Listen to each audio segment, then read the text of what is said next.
Perfectly Imperfect. I'm your host, Vanessa Lou, and today we have a cardiologist with us. Do you want to introduce yourself to who you are? Yeah, I'm Dr. Jafri. I'm a board-certified cardiologist, and I practice both in person and virtually. I practice telemedicine. Yeah, can you go more into depth about, your experience before going on virtual? Yeah, so after my internal medicine residency, I worked for a year as a hospitalist as an internist, and then I went back and I did my cardiology training. And after that, I worked for a major healthcare organization in Michigan for 7 years as a cardiologist. And then I wanted to make a career change into rural medicine. So what I did was I got many medical licenses, like over 30 medical licenses, and I practiced virtual medicine and telemedicine. So let's go into our first. It's great. How does mental health, especially stress and anxiety, affect heart health? So there is a link. Definitely, sometimes in cardiac patients, it's unexpected, right? So somebody has an unexpected heart attack, and that really can be a huge blowback for them, right? So somebody that's middle age, think of like a powerful lawyer or somebody who's the head of a company, and they have an unexpected heart attack, and they didn't know they had a heart issue. All of a sudden, they're not Superman or Superwoman or Wonder Woman or whoever anymore, and they have to kind of build back up. So healthcare, especially in a young person who has an unexpected cardiac event, it can affect their mental health because also you have to get medications, blood thinners, and things like that. Okay, so how do you think organizations like those issues affect cognitive mental health? It's a huge burden, right? So number one, medical bills, right? Even if you have insurance, you have co-pays. An ER visit or an ambulance visit can cost the patient thousands of dollars. The other thing is that we have something called pill burden. Some of the patients, they're on 5 or 10 medications, and they have to schedule their day around taking these medications, carrying their medications everywhere. There's a cost associated with that. Taking time out of your day to go see all these doctors, your primary care, or maybe you see an endocrinologist and a cardiologist, that all adds up to your mental well-being.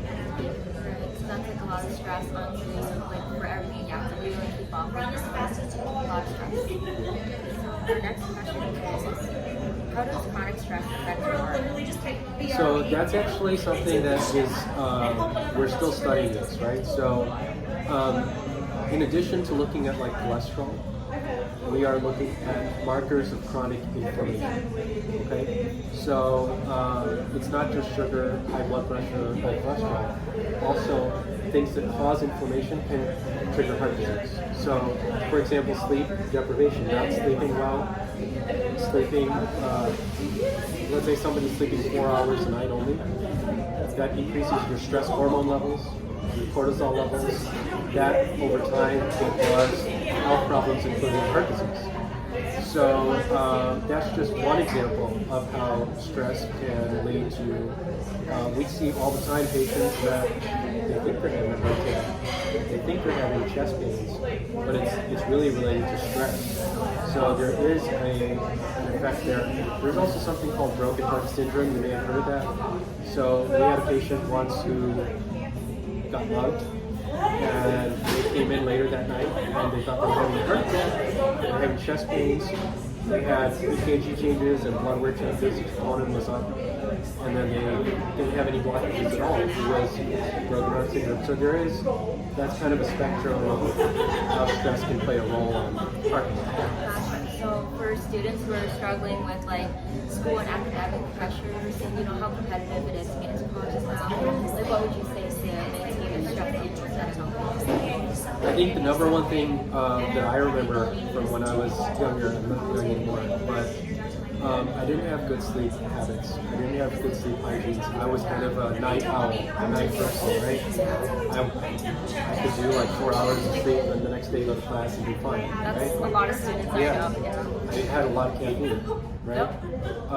And at that time, I wasn't into coffee. I was into like pop and sugar and like Dr. Pepper or whatever. So not eating healthy, right?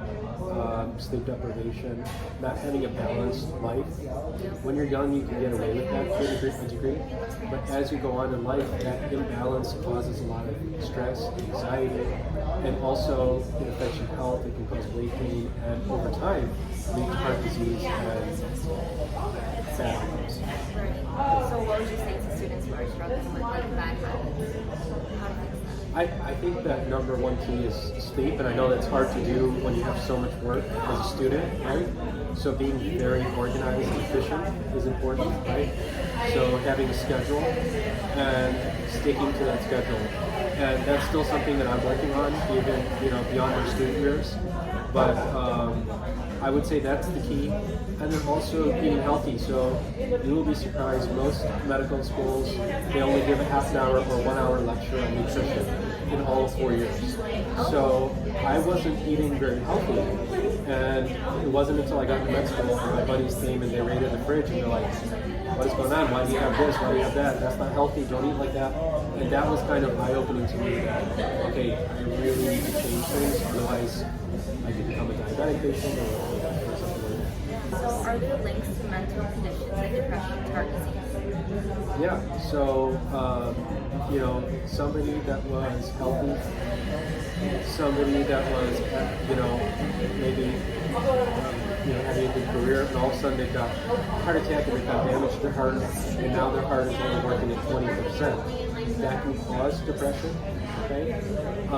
And then we talked about how a very stressful event can trigger heart disease directly, right? So that broken heart syndrome, the other name for it is called Takotsubo cardiomyopathy, okay? And that is somebody that has had maybe something very severe happen to them, and that can affect their heart health as well directly. What are ways people can improve both their heart and mental health? I think, Obviously, like nutrients. yeah, so exactly, you are what you eat, right?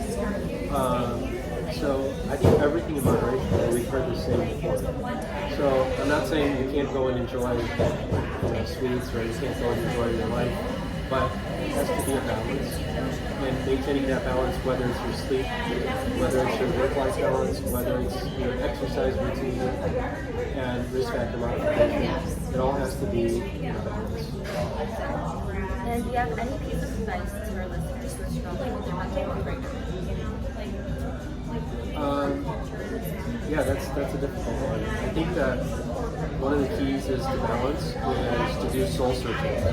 So what works for me may not work for you, which may not work for the third person, right? So doing that kind of soul searching and understanding. I feel like sometimes people, they don't do good self-analysis and soul searching to like what's important to them or what's healthy for them.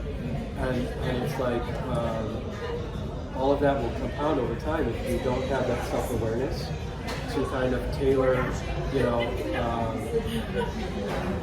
for me, I hate nights. I hate working nights. So if I went and did a job that required me to work nights, I'd be miserable. Right. But I picked a field where I don't need to do nights, thankfully, and that helps with my mental well-being because I noticed during my residency training, I was really grumpy at night. I just didn't like being awake at night when everybody else is asleep. So students who are interested in going to the medical field, can you tell us more about your journey? Which college went to for undergrad, then medical school, how you got into medical school, and the residency training? Yeah. So my dad wrote a big check and I got straight. I'm just kidding. No, that's not what happened. So I've always been kind of a hard worker and a late bloomer. So I worked really hard and the results came later on. So for example, I went to Michigan State University and my first year I didn't do that great, and then the second, third year I did better, and then I did better on the MCAT, and then I got into medical school in Florida. I went to a medical school from Largo, it's called Nova Southeastern University, and I was there and I finished my training. Same kind of thing, had a slow start, then I eventually, it wasn't really until residency, halfway into residency that I really hit my stride. And part of that self-awareness was I could tell I was a little behind my peers. So I spent extra weekends with a doctor who was very nice, took me along for a ride, taught me extra things, and helped build my confidence. I had no confidence as a third-year student because I felt like dumb compared to everybody else, right?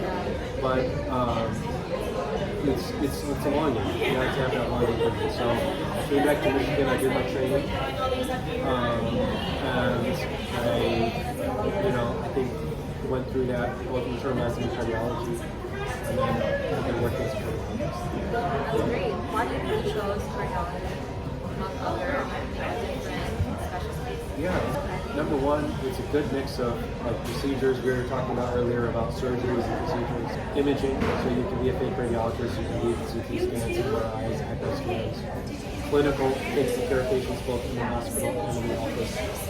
It's also a very high demand field. There's a lot of heart disease. Heart disease is, like number one killer. And also, it gives you a chance to be both preventive, like taking a young patient and preventing heart disease. There's also, a very highly compensated field too, which helps to offset the student loans from education.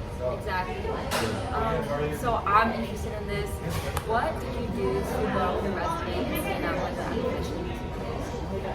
So I had just a lot of volunteering, I did some research work at my level, right? So as a college student, you're not going to be necessarily publishing these big, giant papers, but at the same time, if you build that network, if you build those connections, so I worked with somebody who later on, you can look him up, he's on the Joe Rogan podcast, his name is Dr. Peter McCullough. And, my dad knew him, so it kind of helped me get in with him. But we published a paper in a very prominent journal called Chess, and I think that really helped me as well. And just being myself, when I went to an interview, just trying to be as original and be myself as much as I can. But I do believe that some of it is also destiny too, right? I never knew I was going to go to Florida. I thought I'd get up to Michigan State for med school. So I got to enjoy the good sunny weather for 3-4 years. That's amazing. Wow. Do you have any last words of wisdom you want to share? It's a long journey, but in the end it'll be worth it if that's what your passion is. So just do some soul searching to see, are you willing to sacrifice your 20s to be a physician in your 30s? For some people the answer is no. For others, it's their calling. It's what's the only thing that's going to satisfy them. And just keep working hard and don't be discouraged. You will have your ups and your downs, but you just keep working hard and you can make it. That's amazing. Well, thank you guys so much for listening. Thank you to Dr. Jafri for being on our episode. And if you guys want to comment, share, subscribe, just do that all below. And yeah, thank you guys again. Bye.